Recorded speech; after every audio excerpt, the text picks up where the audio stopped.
बिस्मिल्लाहिर्रहमानिर्रहीम। अस्सलाम वालेकुम माय यूट्यूब फैमिली, कैसे हैं आप लोग?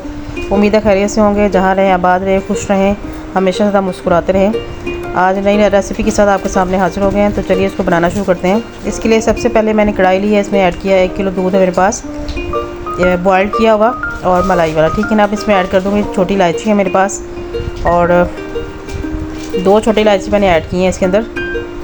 अब हम इसको पकने के लिए छोड़ देंगे, और साथ इसमें ऐड कर देंगे चीनी है मेरे पास, हाफ़ कप चीनी है। हाफ़ कप चीनी से ये होगा कि ना ज़्यादा बहुत मीठा होगा ना ही फीका होगा, लेकिन फिर भी अगर आप लोग अपने हिसाब से चीनी ऐड करना चाहें तो अपने हिसाब से आप ऐड कर सकते हैं।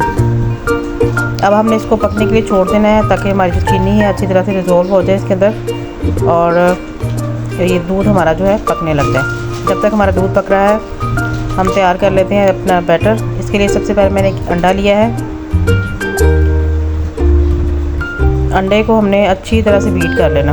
जितना अच्छा अंडा फिटा होगा ना, उतना ही अच्छा ही रेसिपी में इस्तेमाल हो जाएगा। सफ़ेदी और जर्दी दोनों को अच्छी तरीके से ना बीट कर लेना, या अच्छे तरीके से फेंट लेना है। जैसे इस तरीके से अब मैं इसको कर दूँगी साइड पे। और अब मैं लूँगी एक बर्तन, खुला बर्तन ले लें या बाउल ले लें आप। अब मैं इस पर ऐड कर दूँगी, मेरे पास है खुश्क दूध 1 कप, ठीक है। आप लोग किसी भी ब्रांड का ले सकते हैं, नेस्ले का या कोई भी। अब तो खुला दूध भी इजीली खुश्क दूध जो है मिल जाता है। वो 1 कप लिया है। अब इसमें तकरीबन आधा चम्मच जो है वो मैं ऐड करूँगी बेकिंग पाउडर का, ठीक है। ये बेकिंग पाउडर, बेकिंग सोडा नहीं लेना आप लोगों ने, बेकिंग पाउडर लेना है, ठीक है ना।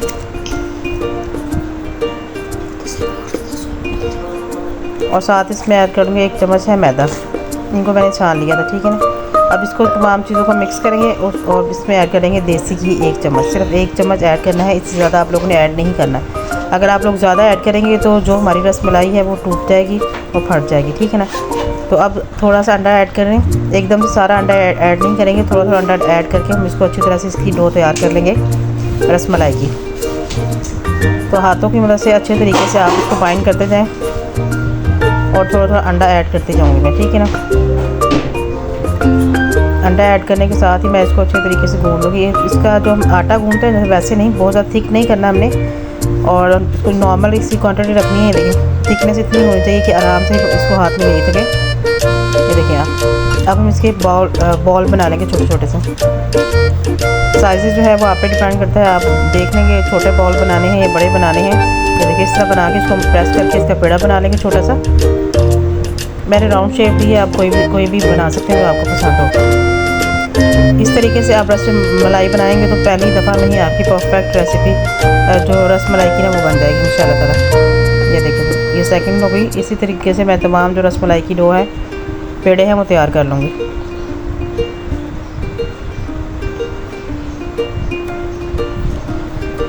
ये देखिए तो माशाल्लाह से हमारे रसमलाई की जो है वो रेडी हो चुकी है। अब ये तैयार है बिल्कुल। अच्छा जी, तो अगर अभी तक आप लोगों ने हमारे चैनल को लाइक एंड शेयर नहीं किया तो फटाफट से लाइक एंड शेयर कर दें, और हमारे चैनल को सब्सक्राइब कर दें। अब चलते हैं दूध की तरफ।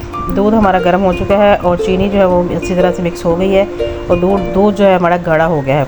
अगर आप लोग चाहें तो इसमें फूड कलर यूज़ कर सकते हैं, जिससे इसका थोड़ा कलर चेंज हो जाएगा। अगर आपके पास केसर है तो वो आप लोग यूज़ कर सकते हैं, वो भी, उसका भी फ्लेवर बहुत अच्छा होता है, और उससे कलर भी बहुत अच्छा आता है।